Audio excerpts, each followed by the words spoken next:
हजरत अय्यूब अलैहिस्सलाम ने ठोकर मारी, पानी का चश्मा निकला, पिए, गौस्ल किया, अल्लाह ताला ने आपको फिर से तवानाई भी अता फरमा दी और जवानी भी आपको अता फरमा दी। यह है दुआ की ताकत, यह है दुआ की ताकत। हजरत मूसा अलैहिस्सलाम की हयात तैयबा को देखें तो आपको पता चलेगा हजरत मूसा अलैहिस्सलाम के हाथों से एक शख्स का कत्ल हुआ, आपकी तलाश में लोग निकले, आप शहर छोड़कर चले गए, कुछ तोशा आपने साथ लिया और तोशा लेकर आप निकल गए। कुछ सफर के बाद तोशा भी खत्म, नहीं मालूम कहां जाना है, नहीं मालूम, निकल पड़े जंगल और बयाबान की तरफ। रास्ते में जा रहे हैं, जंगल और बयाबान से गुजर रहे हैं, यहां तक कि तोशा खत्म हो गया। भूख की शिद्दत की वजह से आपका पेट और कमर दोनों बराबर हो गए। इस इस्तिराब की कैफियत में कि कहीं दुश्मन मेरा पीछा करके मेरे पीछे तो नहीं आ रहे, जंगल और बयाबान में, अल्लाह अकबर, ऐसी सिचुएशन में जब भूख से निढाल हो गए थे तो अपने रब की बारगाह में दुआ करते हैं, रब्बी इन्नी लिमा अंज़लता इलैया मिन खैरिन फ़क़ीर। जैसे ही ये दुआ की, फरिश्तों ने मदियन पहुंचा दिया और मदियन के अंदर अल्लाह ताला ने उनका रिस्क का जरिया भी अता फरमा दिया और मुस्तकिल सुकूनत का जरिया भी अल्लाह ने पैदा फरमा दिया। याद रखें और अच्छी तरीके से याद रखें, दुआ के अंदर अल्लाह ने बड़ी ताकत रखी है, दुआ में अल्लाह ने बड़ी कुव्वत रखी है। दुआ अल्लाह अज़्ज़ व जल्ल की बारगाह के अंदर बहुत अहमियत रखती है। मेरे प्यारे आका सल्लल्लाहु अलैहि वसल्लम के प्यारे दीवानों, कुरान का उसलूब देखें और समझें आप किस तरीके से अल्लाह ने दुआ की अहमियत बताई। इब्तिदा आयत की किस तरीके से की, वइज़ा सअलका इबादी अन्नी फ़इन्नी क़रीब। पहले फरमाया मेरे महबूब, जब तुमसे मेरे बंदे मेरे बारे में पूछें कि मैं कहाँ हूं, फ़इन्नी क़रीब, तो कहना मैं बहुत करीब हूं, मैं करीब हूं। पता चला अल्लाह का पता बताने वाली जात का नाम है मोहम्मद अरबी सल्लल्लाहु अलैहि वसल्लम। कुरान कहता है जब तुमसे मेरे बारे में मेरे बंदे पूछें तो कहो मैं करीब हूं, और ये कहने के बाद फौरन फरमाया उजीबु दावतद दाई इज़ा दान। जब दुआ करने वाला मुझसे दुआ करता है मैं उसकी दुआ को कबूल करता हूं।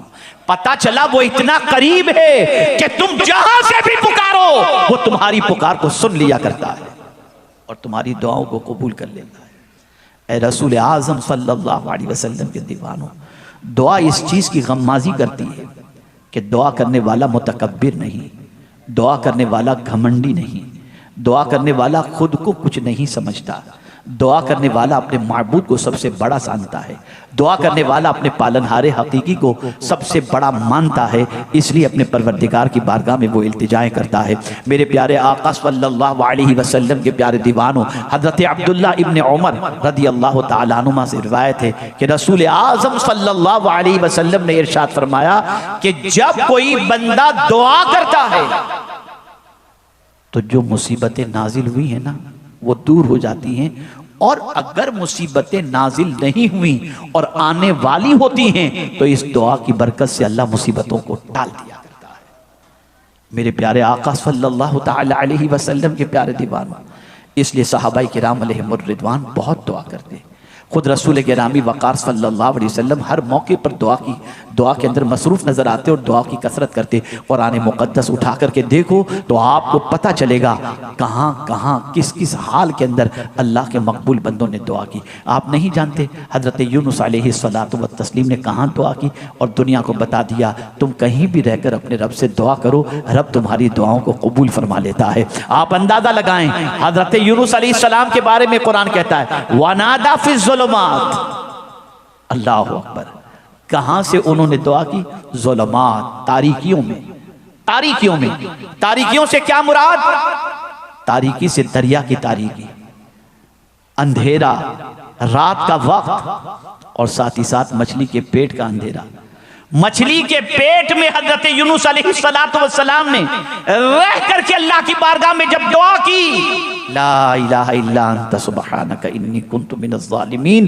परवरदिगार जल्ल जलालहू ने फौरन उनको नजात अता फरमा दी और फरमाया फस्तजबना लहू व नज्जयनाहु मिनल गम व कज़ालिका नुंजिल मुमिनीन। यहाँ से ये बात समझ में आई, ए रसूल आज़म सल्लल्लाहु तआला अलैहि वसल्लम के प्यारे दीवानों, दुआ बहुत बड़ा हथियार है। आप जरा सोचें, बारिश नहीं हो रही, नमाज इस्तिस्का के बाद दुआ करो। आप अंदाजा लगाएं, कुरान मुकद्दस के अंदर जा बजा आपको मिलेगा। आप असहाबे कहफ के वाक़े को उठा करके देख लें, 300 साल तक गारों में सोए हुए असहाबे कहफ जिस गार के अंदर थे, उस गार पर उस वक्त के बादशाह ने क्या किया था, वहां पर दीवार चुनने के लिए कह दिया था।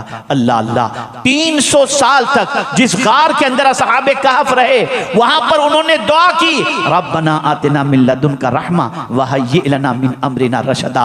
अल्लाह ताला ने उस गार से निकल का उन्हें रास्ता अता फरमा दिया। यहां से ये बात समझ में आई, तुम कहीं भी दुनिया में रहो, किसी मुसीबत में रहो, किसी तकलीफ में रहो, किसी परेशानी में रहो, अपने रब की बारगाह में दुआ किया करो। वो दुआ को सुनता है, वो दुआ को कबूल करता है, वो दुआ का जवाब देता है, वो दुआ के वस के अंदर तुम्हारी मुसीबतों को टाल देता है। यहां तक फरमाया गया कि दुआ तकदीर भी बदल देती है। तकदीर से मुराद क़ज़ाए मुबरम है, क़ज़ाए मुअल्लक़ है। अल्लाह ताला उस तकदीर को बदल दिया करता है। मेरे प्यारे आका सल्लल्लाहु तआला अलैहि वसल्लम के प्यारे दीवानों, क्या ये सच नहीं, बहुत सारों की जिंदगियों में इनकलाब पैदा हुआ वो दुआओं की बुनियाद पर। किसी को माँ की दुआ लग गई, अल्लाह ने विलायत अता फरमा दी, और किसी को मुस्तफा की दुआ लग गई तो सय्यदुल मुफस्सिरीन बन गए। ये है दुआ। एक जुमला अर्ज करूं, और इस जुमले के अंदर आज के मुसलमानों की जिंदगी की अक्कासी है। जहां मुसीबत आई, एक एक को पकड़ के अपनी मुसीबतों की लंबी दास्तान हम सुनाते हैं। तवज्जो चाहूंगा, एक एक को पकड़ के अपनी मुसीबतें और तकलीफें हम बताते हैं, और घंटों बैठकर बताते हैं। इसको भी बताया, इसको भी बताया, उसको भी बताया, उसको भी बताया। जहां से थोड़ी सिंपैथी मिलने वाली होती है, उसके पास अपनी तकलीफों का दफ्तर खोल करके हम बैठ जाते हैं। क्या ये सच है या नहीं, मुझे आप जवाब दें। है ना, ऐसा करते हैं ना। काश सबसे कम बोलते, रब से ज्यादा बोलते ना, तो वो मुसीबतों को दूर कर देता। हमारा हाल ये, हम सबसे ज्यादा बोलते, रब से कम बोलते, रब से कम बोलते हैं। अल्लाहुम्मा रब्बना आतिना फिद दुनिया हसना व फिल आखिरति हसना व क़िना अज़ाबन नार। बस चल चलिए। और इंसान के पास, यार क्या बताऊं, कोई हो तो बताओ, कोई है तुम्हारे पास? अरे खुदा के बंदे, जितना वक्त तो इंसान को दुख सुनाने में गुजारता है, अगर उतना ही वक्त तो अपने खुदा को दुख सुनाने में गुजार देता, तो तेरा रब तो रहमान और रहीम है। यहां तूने दुख सुनाया, तेरी आबरू भी चली जाएगी, और जिंदगी भर ये तेरे दुख को दूर करने वाला तुझ पर एहसान जताएगा। लेकिन मेरा करीम तो वो है, वो दुख दूर भी करेगा और तुझ पर अपनी रहमतों को निछावर भी करेगा।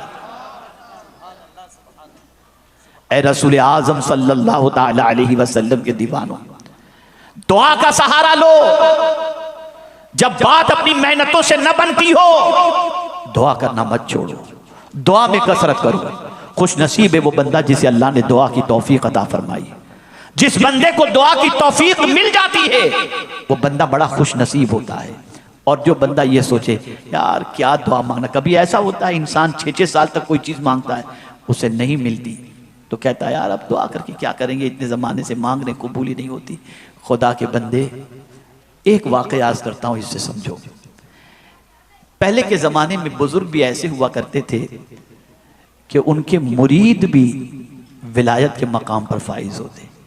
एक पीर साहब, तवज्जो चाहूँगा, एक पीर साहब अपने मुरीद के साथ सफ़र पर रवाना हुए।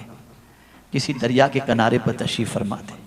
बुजुर्ग ने दुआ के लिए हाथ उठाया, बहुत गिड़गिड़ा के दुआ कर रहे थे। गैब से आवाज़ आती है, मेरे बंदे मैं तेरी दुआ कैसे कबूल करूं। इतना सुनना था, तो मुरीद भी इतना पहुंचा हुआ था कि ये आवाज़ मुरीद ने भी सुन ली जो पीर साहब की दुआ पर गैब से आई थी। तो बरजस्ता अपने पीर से कहता है, हुजूर जब दुआ अल्लाह कबूल ही नहीं करने वाला तो करके क्या फ़ायदा। अब पीर साहब का जवाब सुनो। इरशाद फरमाते हैं, बेटे कोई और खुदा हो तो बता जिससे मैं मांगू, कोई और खुदा हो तो बता।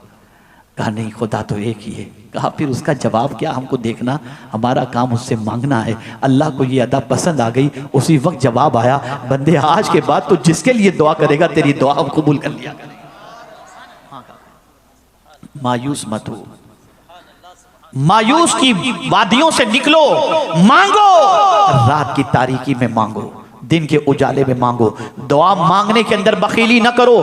खुदा की कसम, मस्जिदों के अंदर हम जब अपनी आवाम को देखते हैं तो अक्ल दंग रह जाती है। दुआ कर रहे हैं, आसमान को देख रहे हैं, पंखे को देख रहे हैं, हाथ घुमाया चलते बन गए। ये दुआ का तरीका क्या ऐसे रब से मांगा जाता है? आइए मैं आपको बताऊं कैसे रब से मांगा जाए। कुरान ने क्या तरीका बताया रब से मांगने का। कुरान कहता है उदउ रब्बकुम तदर्रुअन व खुफिया इन्नहु ला युहिब्बुल मुअतदीन। अल्लाह फरमाता है तुम अपने रब से किरियोजारी करते हुए मांगो, रोते हुए मांगो, आहिस्ता मांगो, हद से गुजरो नहीं। अपने रब से गिरियोजारी करते हुए मांगो। क्या कभी अपने घर के अंदर अपने बच्चों को तुमने देखा नहीं कि जिस बच्चे को जरूरत होती है, प्यार से मांगने पर हम बच्चे को कोई चीज नहीं देते, लेकिन बच्चा जब रोना शुरू कर देता है तो हमारी रहमत उंडेल पड़ती है, उमट पड़ती है, और हम बच्चे से कहते अच्छा बेटा चुप हो जा, तुझे क्या चाहिए बता। हम उसकी झोली भर देते हैं। अरे एक बच्चा रोए तो बाप आंसू नहीं देख सकता, एक बंदा रोए तो खुदा उसके आंसू को कैसे देख सकता है? वो तो रहमानुर रहीम है। मांगो आहोजारी के साथ, मांगो गिरियोजारी के साथ, मांगो गिड़गिड़ा करके मांगो। वो बंदों की दुआओं को कबूल करता है, वो बंदों की दुआओं को कबूल फरमाता है। वो दुआ की ताकत वो जानता है कि मुझसे बंदा इसलिए मांगता है कि मेरा बंदा जानता है कि मैं उसका पालने वाला हूं। इसलिए कुरान की जितनी भी दुआएं आप देखेंगे उसमें हर नबी की तरफ से जो लफ्ज इंतखाब किया अंबिया ने, वो रब का लफ्ज इंतखाब किया। और इस रब के लफ्ज के अंदर इतनी मानवियत है कि रब का मानी होता है पालने वाला भी, रब का मानी होता है मालिक भी। रब कहता कोई, जब बंदा अपने परवरदिगार को जब रब कहता है तो बंदा अल्लाह अज़्ज़ व जल बहुत खुश होता है कि मेरा बंदा जानता है कि कोई इसे पालता नहीं, मैं ही इसे पाल रहा हूं। उसकी रहमत को प्यार आ जाता है, उसकी रहमत को जोश आ जाता है। और अपने महबूब से भी कहा, मेरे महबूब मुझसे मांगना है तो यूं मांगो, वकुल रब ज़िदनी इल्मा, कहो ऐ मेरे रब मुझे इल्म ज्यादा अता फरमा। वकुल रब्बिग़फिर वरहम व अंत खैरुर राहिमीन, कहो मेरे महबूब ऐ मेरे पालनहारे हकीकी मग़फ़िरत फरमा, सारे मेहरबानों में से तू सबसे ज्यादा मेहरबानी करने वाला है। ऐ रसूल आज़म सल्लल्लाहु तआला अलैहि वसल्लम के दीवानों, रात की तारीकी के अंदर जब सारी कायनात महवे ख्वाब हो और आप अगर मुसल्ला बिछाकर रो रो कर अपने रब की बारगाह में इल्तिजाएं करेंगे, वो रद्द नहीं फरमाएगा, वो आपकी दुआओं को कबूल फरमाएगा। हाँ अलबत्ता शर्त यह है कि दुआ मांगते वक्त इस चीज का ख्याल रखना चाहिए कि नाजायज कोई सवाल नहीं हो रहा। दुआ मांगते वक्त आजिज़ी का मुजाहिरा होना चाहिए, अपने आप को कुछ नहीं समझना चाहिए और अपनी आंखों से आंसू बहाना चाहिए। मौला को आंसू बहुत पसंद है। मुझे याद आ रहा है मेरे उस्ताद गिरामी का एक जुमला। मैं मदीने मुनव्वरा जा रहा था, मेरे उस्ताद से मैंने इजाज़त तलब की, हुजूर मैं मदीने मुनव्वरा जा रहा हूँ, इजाज़त अता फरमाएं और कुछ नसीहत फरमाएं। इरशाद फरमाया, मौलाना जाइए, अल्लाह आपको खैर से लेकर के जाए।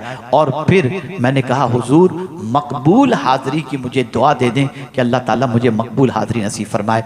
इरशाद फरमाया, देखो बेटे, एक काम खास तौर पे करना, जब सरकार सल्लल्लाहु अलैहि वसल्लम की बारगाह में हाज़री के लिए जब जाओ, मुवाजी अक़दस की तरफ जब तुम हाजिर होने के लिए सलाम पेश करने के लिए जाओ, तो कोशिश करना तुम्हारी आंखों से आंसू निकल जाएं, आंखें नम हो जाएं, रोते हुए हुजूर की बारगाह में पहुंचना, इसलिए कि हुजूर अपनी उम्मत की आंखों में आंसू नहीं देख सकते। मेरी अक्ल तंग रह गई और जब मैं पहुंचा तो आंसू थमते नहीं थे। इस तरीके से हाज़री हुई तो मेरे जहन में एक सवाल आया कि जब हुजूर रहमतुल लिल आलमीन होकर अपनी उम्मत के आंसू को नहीं देख सकते तो वो रब्बुल आलमीन अपने बंदे की आंख में आंसू कैसे देख सकता है? हमने अल्लाह से मांगने का तरीका छोड़ दिया, अल्लाह से मांगना हमने छोड़ दिया। आप कहीं ये ना सोचें कि मैं औलिया किराम के तवस्सुल से मांगने का कायल नहीं या रसूल आज़म के तवस्सुल से मांगने का कायल नहीं, बिल्कुल मांगें, लेकिन एक बात का ख़ास तौर पर ख्याल रखें, अपने रब से मांगने की आदत बनाएं, अपने रब से दस्ते सवाल रब की बारगाह के अंदर दस्ते सवाल दराज फरमाएं। यहाँ तक कि सरकार सल्लल्लाहु अलैहि वसल्लम ने किसी से न मांगने पर जन्नत की बशारत भी अता फरमाई। तो एक सहाबी का हाल ये था कि उनके घोड़े की लगाम भी नीचे गिर जाती तो किसी से कहते नहीं थे कि उठा करके दो, खुद नीचे उतर जाते और उठा लिया।